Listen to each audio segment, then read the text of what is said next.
Hello दोस्तों, मेरा नाम है आदर्श चौधरी। आज के इस वीडियो में मैं आपको कट ऑफ डिस्कस करने वाला हूं आरआरबी एनटीपीसी सीबीटी 1 की, जो कि सीबीटी 2 में क्वालिफाई करने के लिए ज़रूरी रहेगी।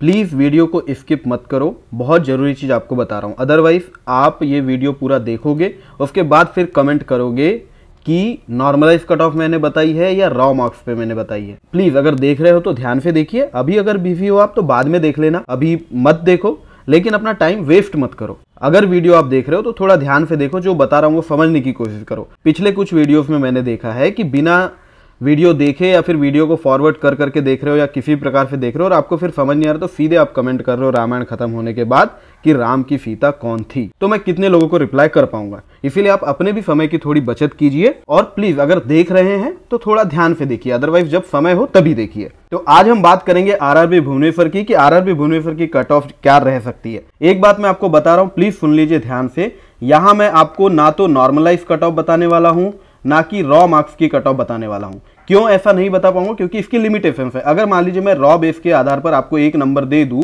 तो कोई हार्ड शिफ्ट वाला है उसके इससे कम होंगे तो उसको कैसे जस्ट। अगर मैं आपको एक नंबर देने की कोशिश करूंगा कि इतने मार्क्स अगर आपके बन रहे हैं तो आपका सीबीटी 1 क्लियर हो जाएगा, तो ये नंबर आपको कैसे निकालना है उस पर विशेष ध्यान देना, ताकि hard shift easy shift manage हो जाए। अब ऐसा को मैं नॉर्मलाइजेशन क्यों नहीं बोल रहा हूं? क्योंकि नॉर्मलाइजेशन के फॉर्मूले में बहुत सारी चीजें इंक्लूडेड होती है। यहां पे हम सिंपल रखने की कोशिश करेंगे, जितना एनालिसिस हमसे बन सकता है उसके आधार पर देखने की कोशिश करेंगे। आगे बढ़ता हूं तो आप प्लीज ये टेलीग्राम चैनल जरूर ज्वाइन कर लेना, @आदर्शा गाइड्स।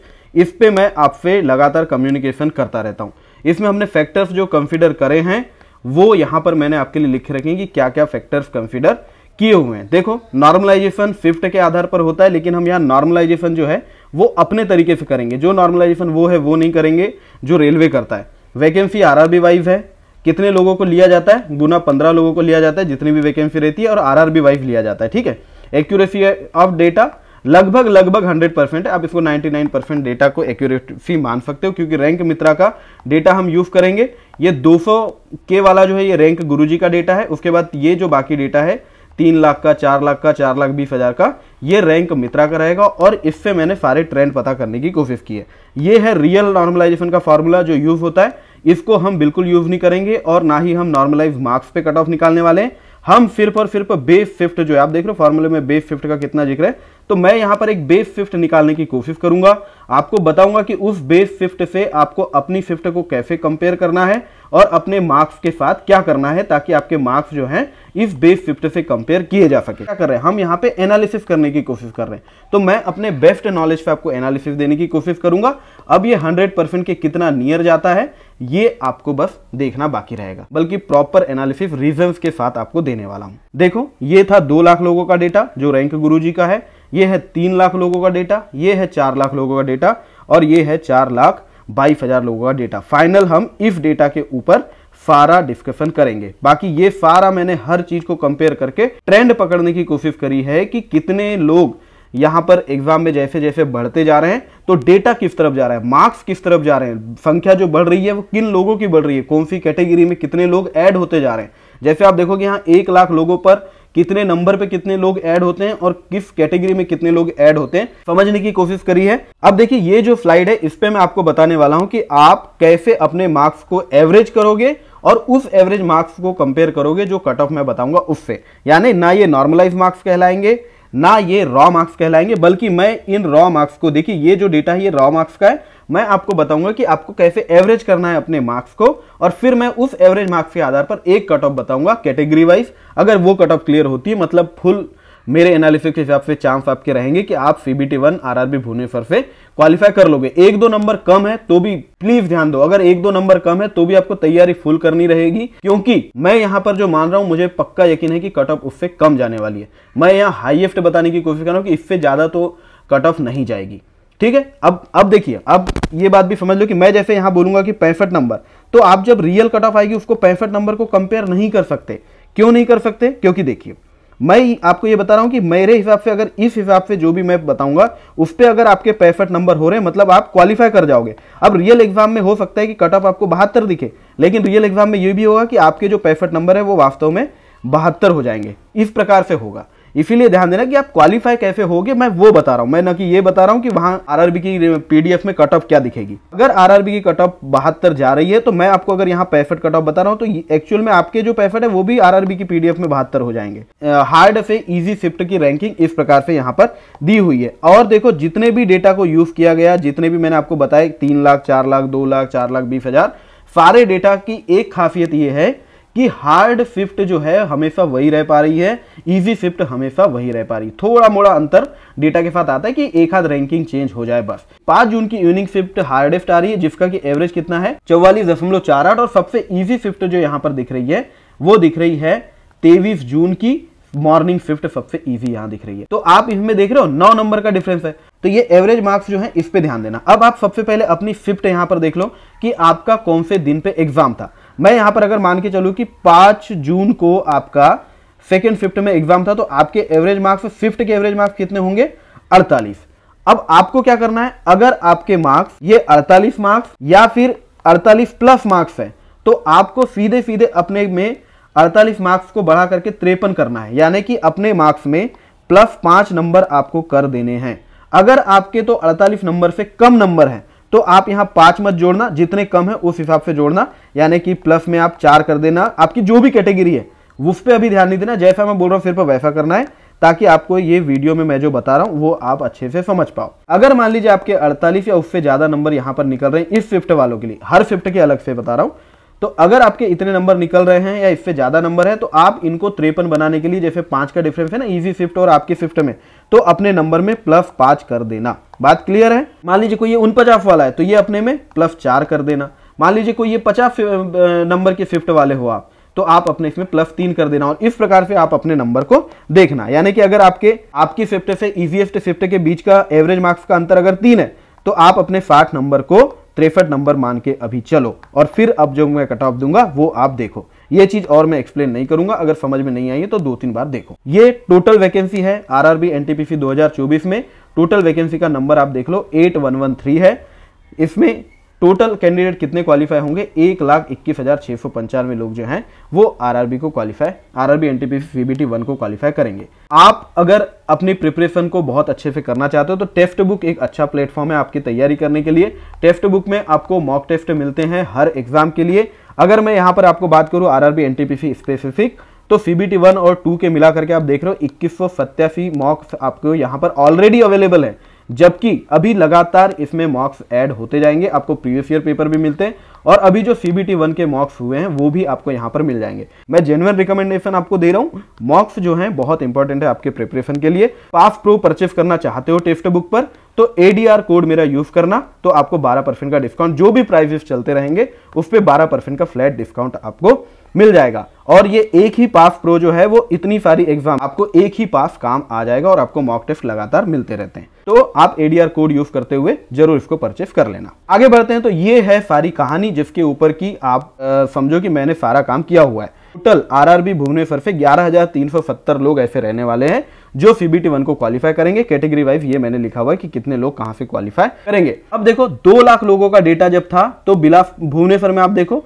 18,000 लोगों ने डेटा फिल किया। जब ओवरऑल 3 लाख लोगों ने डेटा किया तो भुवनेश्वर के उसमें 24,000 लोग थे।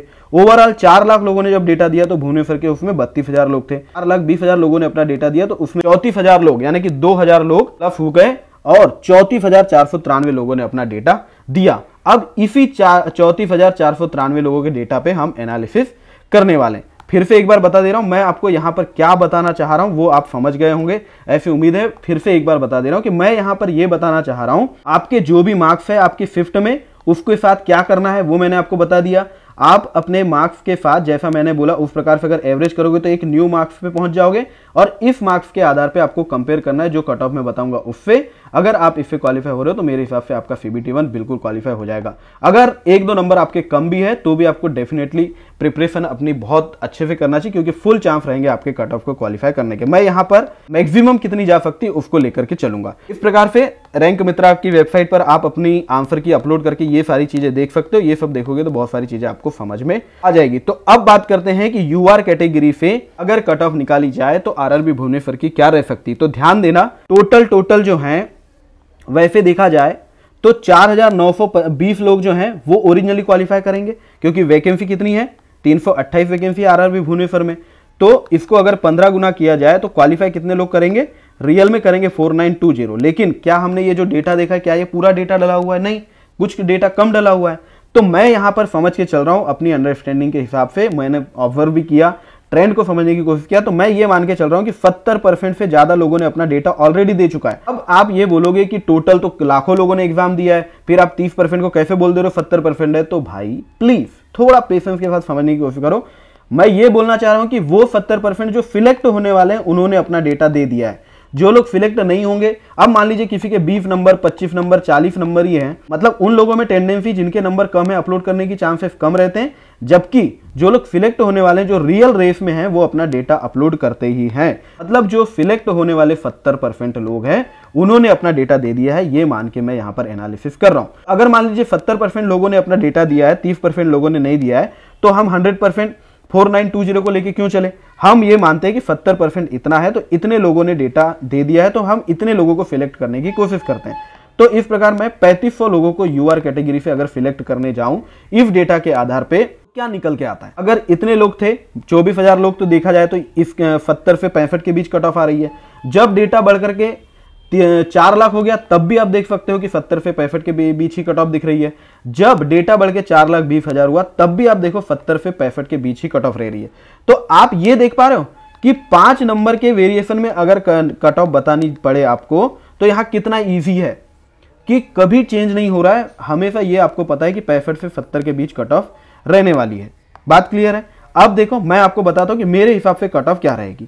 मेरे हिसाब से मेरी कट ऑफ सुनने के लिए आपको देखो, मैं जो बता रहा हूं ये मैक्सिमम बता रहा हूं कि इससे ज्यादा जाने की मुझे कोई उम्मीद नहीं है। मैंने आपको बता दिया कि अपने नंबर को एवरेज कर लो मेरे हिसाब से। मेरे हिसाब से एवरेज कैसे करोगे? आपकी शिफ्ट में जो भी एवरेज मार्क्स है आपकी शिफ्ट के, उन एवरेज मार्क्स में आपको प्लस कर देना है नंबर, और आपको ईजीएस्ट शिफ्ट अपनी शिफ्ट को बना देना है। जैसे आपके शिफ्ट का एवरेज मार्क्स अगर 50 है तो आप उसको ईजीएस्ट शिफ्ट, मान लीजिए ईजीएस्ट शिफ्ट के मार्क्स अगर 54 है तो अपने नंबर में आपको +4 कर देना है और आपको ये 54 तक पहुंचना है। फिर इस 54 नंबर से आपको कंपेयर करना है इधर जो मैं कट ऑफ दूंगा उसको। अब मान लीजिए आपके 70 नंबर है तो आप उन 70 को 74 मान के चलना और फिर मेरी कट ऑफ से इन 74 को कंपेयर करने की कोशिश करना। इससे ज्यादा और कितना अच्छा समझाया जा सकता है मुझे नहीं पता, मैं अपनी क्षमता के हिसाब से पूरा समझाने की कोशिश आपको कर दिया कि आप एवरेज मार्क्स निकालोगे तो कोई कमेंट करके मत पूछना ये रॉ मार्क्स है या नॉर्मलाइज्ड मार्क्स है, बल्कि भाई मेरे हिसाब से मैंने अपनी नई टेक्निक एवरेज मार्क्स की निकाली जिसके आधार पर मैं एक कट ऑफ दे पाता, तो ये एवरेज मार्क्स के आधार पर कट ऑफ दे रहा हूं।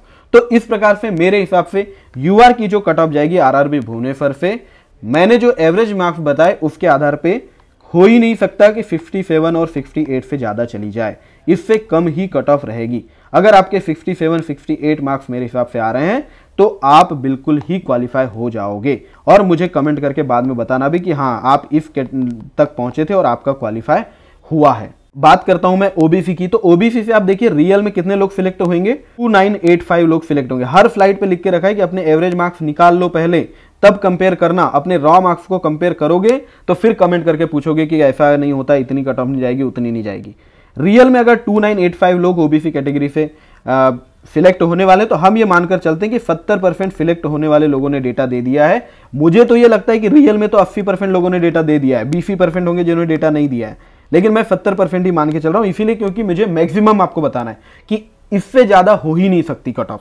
ठीक है, तो अगर 2090 लोगों को मैं ओबीसी से सिलेक्ट करने जाऊं तो ट्रेंड फिर से आप देखो। अब आपको कट ऑफ निकालने का अगर कुछ आइडिया है तो आप ये समझ पा रहे होंगे कि ये जो 936 दिख रहा है रियल में 936 नहीं है, 1080 रियल में नहीं है, 1108 रियल में नहीं है, क्योंकि काफी सारे लोग क्या होंगे यूआर की कट ऑफ क्वालिफाई कर लेंगे तो वो यूआर से शॉर्टलिस्ट होंगे, ओबीसी से उनको शॉर्टलिस्ट नहीं किया जाएगा। ओबीसी से शॉर्टलिस्ट करने के लिए नई कट ऑफ बनती है। तो उस हिसाब से अगर आप देखो तो आप ये प्रेडिक्ट तो बिल्कुल कर सकते हो कि 65 से 60 के बीच कट ऑफ दिख रही है, यहाँ 65 से 60 के बीच कट ऑफ दिख रही है, यहाँ 65 से 60 के बीच कट ऑफ दिख रही है। क्यों?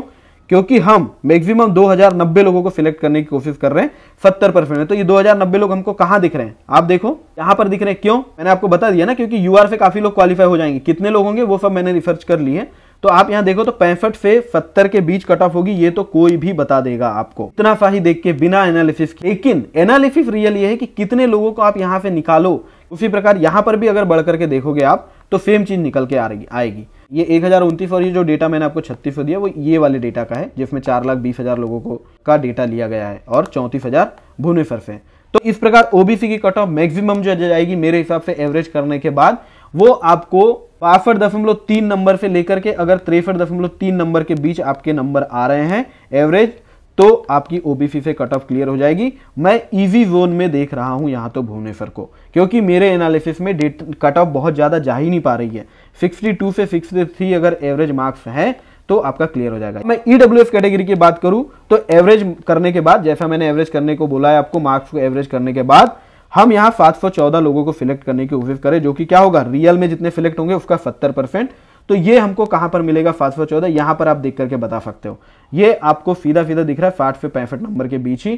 कितने लोगों को यहां से हम एलिमिनेट करें जो यूआर का क्वालिफाई कर लेंगे, वो सब कैलकुलेशन करने के बाद अगर मैं बताऊं तो ईडब्ल्यूएफ की कट ऑफ मेरे हिसाब से 63 नंबर से ज्यादा नहीं जाना चाहिए। ये 63 नंबर एवरेज मार्क्स है, जिस प्रकार से मैंने एवरेज मार्क करने बोले वो मार्क एवरेज कर लो, यानी ईडब्ल्यूएफ की cut off average marks 63 number. हम यहाँ पर एससी कैटेगरी की बात करें तो एससी की 108 पोस्ट है, ईडब्ल्यूएफ की 68 थी, एससी की 108 पोस्ट है। थोड़ी सी पोस्ट के नंबर ज्यादा है तो यहां पर कट ऑफ और कम जा सकती है। तो अगर हम 15 लोगों को सिलेक्ट करना चाहें तो 1620 लोगों को सिलेक्ट किया जाएगा, लेकिन हम यहां क्या मान के चल रहे हैं कि 70% लोगों ने अपना डेटा दिया है, तो हम 1134 1135 लोगों को सिलेक्ट करने की कोशिश करते हैं। अब इन 1135 लोगों को सिलेक्ट करने आप जाओगे तो आप डेटा चाहे 4,20,000 का ले लो, आपको दिखेगा कि 60 से 55 के बीच होने वाला है। आप चाहे डेटा 4 लाख का ले लो, यहां भी 60 से 55 दिखेगा। डेटा 3 लाख का लोगे तो भी 60 से 55 नंबर ही दिख रहे हैं। आपको ये अगर समझ में नहीं आ रहा है कि ऊपर में यहाँ के लोग कहाँ गए, तो आपको पीछे देखना पड़ेगा वीडियो को। ऊपर के जो लोग रहते हैं वो यूआर से क्वालिफाई कर लेते हैं, उसके बाद कैटेगरी की कट ऑफ शुरू होती है। मैक्सिमम अगर मैं एससी कैटेगरी की बात करूं, आरआरबी भुवनेश्वर से सीबीटी 1 की कट ऑफ मेरे एनालिसिस से 56.33 से लेकर 57 से ज्यादा एवरेज मार्क्स में कट ऑफ आपकी जा ही नहीं सकती।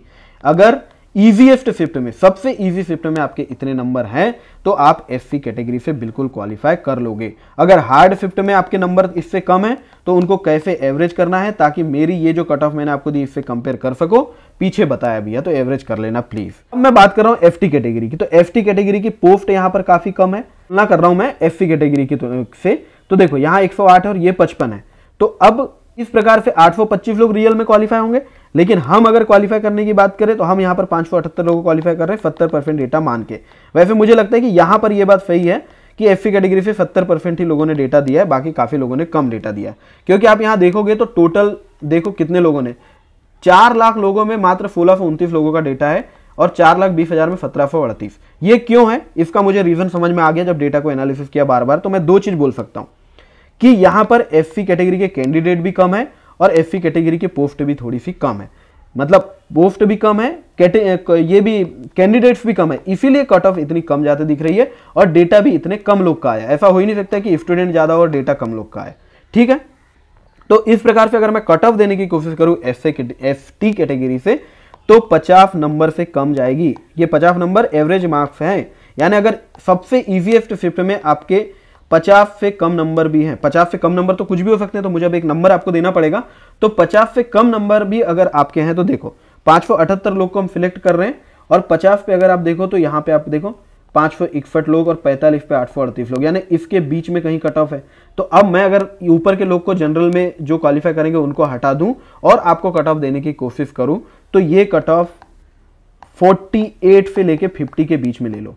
48 से 50 अगर सबसे इजीएस्ट शिफ्ट में आपके नंबर हैं तो आपकी एफटी कैटेगरी से कट ऑफ क्लियर हो ही जाएगी फुल चांस से। लास्ट स्लाइड है, इसमें एक बार मैं पूरी कट ऑफ एक बार फिर से बता दे रहा हूं। इस काफी मेहनत से वीडियो बनते हैं, काफी रिसर्च के बाद में वीडियो बनाता हूं, तो थोड़ी रिस्पेक्ट करो और ऐसे सवाल मत पूछो जो मैं ऑलरेडी बता चुका हूं। जो मैं यहाँ पे कट ऑफ दूंगा वो मैं अपने हिसाब से एवरेज किए हुए मार्क्स के ऊपर देने वाला हूं। तो मेरे हिसाब से कैसे एवरेज करोगे, मान लीजिए आपकी शिफ्ट ये वाली है जिसके एवरेज मार्क्स आपको पीछे स्लाइड दिखाया था उसमें देख लेना है। हार्डेस्ट शिफ्ट इस प्रकार होगी और इजीएस्ट शिफ्ट मान लो यहां पर होगी। आप अगर आपकी शिफ्ट के 50 नंबर एवरेज है, आपके मार्क्स 50 या उससे ज्यादा आ रहे हैं, तो आप इसमें +5 करके अपने नंबर को 55 की तरह देखना, यानी आपके 50 को रियल में आप 55 की तरह देखना और फिर मैं जो कट ऑफ बताऊंगा उससे कंपेयर करना। यूआर कैटेगरी से इस प्रकार देखा जाए तो 67 से 68 नंबर आरआरबी भुवनेश्वर की कट ऑफ दिखती है। ईडब्ल्यूएफ कैटेगरी से अगर मैं बात करूं तो ईडब्ल्यूएफ कैटेगरी की कट ऑफ 63 से लेकर 63.33 के बीच देख रहा हूं। और ओबीसी की कट ऑफ में अगर आपको दे दूं तो ओबीसी की कट ऑफ भी बिल्कुल यही डिक्टो इसी के बराबर जाएगी, 63 से लेकर 64 नंबर समझ लो। एवरेज मार्क्स बता रहा हूं, एवरेज कर लेना, नहीं तो आपको ये वीडियो बेकार हो जाएगा, कोई काम का वीडियो नहीं रहेगा आपके। और अगर एससी कैटेगरी की बात करूं तो 56.33 से लेकर के 57 के बीच में आपकी कट ऑफ रहने वाली है, एवरेज मार्क्स जो मैंने करके बताए उस प्रकार। और अगर एफटी की बात करूं तो 48 से लेकर के 50 नंबर के बीच में कट ऑफ रहेगी। बहुत ज़्यादा पिछले 4-5 वीडियो से जो भी मैंने सीखा है वो सारा डेटा को इसमें डाल के नया डेटा जो 4,20,000 का मिला उसको एक्यूमुलेट करते हुए सारे ट्रेंड को समझते हुए मैंने ये कट ऑफ आपको दी है। और इस को एक कट ऑफ देने के लिए मैंने मार्क्स को एवरेज करने का तरीका निकाला है। क्यों? क्योंकि देखिए नॉर्मलाइजेशन में बहुत सारे फैक्टर कंसीडर होते हैं, उतना फैक्ट को हम कंसीडर नहीं कर सकते, इसलिए हमको कुछ चीज़ें तो मान के चलना पड़ेगा। तो जो चीज़ हम मान के चल रहे हैं उसके आधार पे मैंने ये करके बताया कि किस प्रकार से चीज़ें होने वाली है। उम्मीद है आपको ये चीज़ समझ में आ गई होगी। अब प्लीज़ कमेंट करके वो चीज़ मत पूछना कि ये नॉर्मलाइज मार्क्स है या फिर ये रॉ मार्क्स है। पूरा एनालिसिस रॉ मार्क्स पे किया गया है, उन्हीं रॉ मार्क्स को मैंने एवरेज किया है और इस एवरेज मार्क्स पे कट ऑफ दी है। अदरवाइज मुझे हर फिफ्थ का कट ऑफ आपको अलग अलग देना पड़ेगा। अगर मान लीजिए मैं रॉ मार्क्स पे सीधे आपको बोल दूं कि 56 नंबर है तो कट ऑफ क्लियर हो जाएगी, भाई ईजीएस्ट फिफ्थ में 56 और हार्डेस्ट में 56 का कुछ अंतर है कि नहीं है ना अंतर। तो इस अंतर को खत्म करने के लिए क्या किया जाता है? नॉर्मलाइजेशन। लेकिन हम नॉर्मलाइजेशन नहीं कर सकते क्योंकि ना ही हमारे पास उतनी एक्सपर्टीज है, ना ही हमारे पास उतना रियल डेटा है। तो हम यहाँ पर सिर्फ एवरेज कर सकते हैं मार्क्स को कि हमारे जो अनुमान है, हमारा जो एक्सपीरियंस है, हमारा जो नॉलेज है वो पूरा फिट बैठ पाए। तो मैंने वही करने की कोशिश की है। जिनको समझ में आ गया आप मुझे प्लीज़ कमेंट करके बताना, और जिन्हें समझ में नहीं आया प्लीज़ मुझे कमेंट करके मत पूछना, ठीक है? अगला आरआरबी आप क्या चाहते हो मुझे कमेंट करके बताना। Thank you very much, all the best.